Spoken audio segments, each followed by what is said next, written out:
So what's the best way for Shipt Shoppers to tell a customer, please tip me and rate me, without saying, please tip me and rate me? If you're new to shopping Shipt or thinking about becoming a Shipt shopper in the near future, in this video, I'll give you the secret to getting more tips and more ratings, as well as a handful of other Shipt shopper secrets that I don't hear most YouTubers or other content creators talking about. In addition to making more money, getting better ratings, and earning more tips, I'll even show you how to use Shipt Shopping to save more money on gas. So without further ado, let's jump into tip number 1. So a lot of people don't know this, but if you grocery shop for Shipt, you're actually allowed to use your personal grocery rewards membership cards at a lot of the grocery stores that you shop at on Shipt. For example, the Kroger's, the Fry's, Safeway brands. You can use your Kroger's card, your Fry's card, your Safeway card when you check out, save the customer money, and on the back end, you actually get the gas points, which reduces the cost of gas for you when you fill up your tank at some place that allows you to use those points. Obviously, the more Shipt shopping you do at these grocery stores, the more your points build up. And that's in addition to any points you earn on your own when you do your own shopping for your personal groceries. So getting 50 cents to $1 off a gallon can add up pretty quickly, especially if you're doing this multiple times a day, which will end up being a lot more times per week than you usually do when you're shopping for yourself. Make sure before you do this, you consult the Shipt Hub and you find out like which stores you're supposed to do this at and which stores like you should probably not do this at. All right, so the second secret that most Shipt shoppers don't talk about is that you can actually sign up for more delivery opportunities, specifically alcohol delivery and prescription delivery via the Shipt Shopping Hub. And especially right now, they have a lot of bonuses for them, like completing 1 alcohol order gets you an extra $10, or completing 3 prescription delivery might get you an extra $10 to $15. And sometimes they have promos for delivery only orders as well, so it allows you to stack those bonuses and get a delivery only order promo bonus as well as an alcohol or Safeway grocery delivery only promo bonus. So although they might be small separately, they can easily add up to being together an extra 30 or 40 bucks a day. That's on top of the base pay. When it comes to the grocery delivery only orders, I easily get tips on over 90% of those. It gets rare that I don't get a tip on those. So when you go to the hub, if you search prescription delivery or alcohol delivery, that'll allow you to take the prescription or alcohol certification course. They're both really easy modules, but after completing that, you do get access to doing prescription and alcohol deliveries. So a couple other benefits of those orders is that they're often small deliveries, although they're occasionally a big one. They're usually very short distances, and especially for the people who have a collapsible cart, by the way, affiliate link will be in the pinned comment below, you can actually make most of these like one-trip deliveries, at least in my area, so it's easy money. All right, so tip number 3. The best way to tell a customer to please tip me and rate me without saying please tip me and rate me is to include it in your closing message where you send your picture and tell the customer that the order is delivered, to say check your email for your final receipt. So like for example, this is the one that I use. I tell the customer your order is delivered, please check your email for my final receipt. Especially in this day and age where a lot of things are out of stock, a lot of items are substitute, the customer already has that natural wondering of how much am I going to pay for this order. Essentially, when the customer goes to their email to check for that final receipt, see how much they finally paid, they'll also have that information in there to confirm their tip or to tip their shopper. This is the best way to ask for tips and ask for ratings without asking for tips and ratings. By the way, before I get to tip number 4, if you're getting value from this video,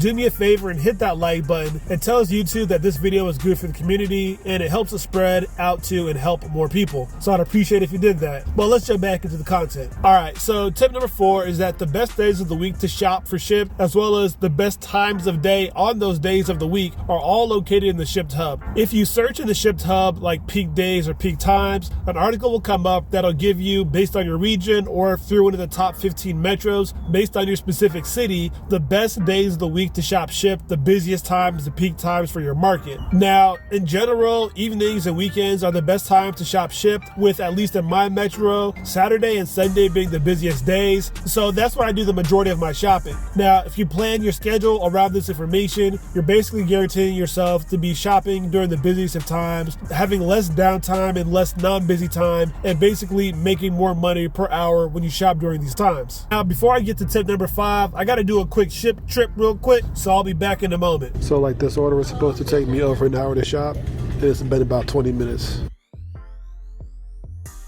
Tip number 5 is that when a customer says do not substitute, or you see that do not substitute option on customer preferences, they may still want to be notified when things are out of stock. So when you mark an item that's out of stock, you're not going to substitute it. Send the customer a quick text, just a FYI, to let them know the item is out of stock. Now, you can do this as you're going through the list, or you can do this all at the end. But in my experiences, there are times when a customer does have a substitution item in mind, but they didn't want you to pick the substitution for them. They don't know how to use backups or whatever it may be. And another bonus of that is that it actually may result in additional tips. Now, since most people don't do this, whenever you do this for the customer, it's easily going above and beyond in a lot of customers' eyes. So for me, this has resulted in an extra cash tip under the rug in addition to whatever's in the app. Now, your mileage may vary, but that's been my experience. Now, if you want more tips on how to make more money with Shipt, or to keep your 5-star rating or keep your ratings up, then feel free to watch my Shipt Shopper tips playlist right here. If you got value from this video, hit that like button. It helps YouTube know that this video is good for the community and helps us spread out and help more people. Also, if you want to see more content like this, be sure to hit the subscribe button. Thank you for watching, and until next time, dash optimally.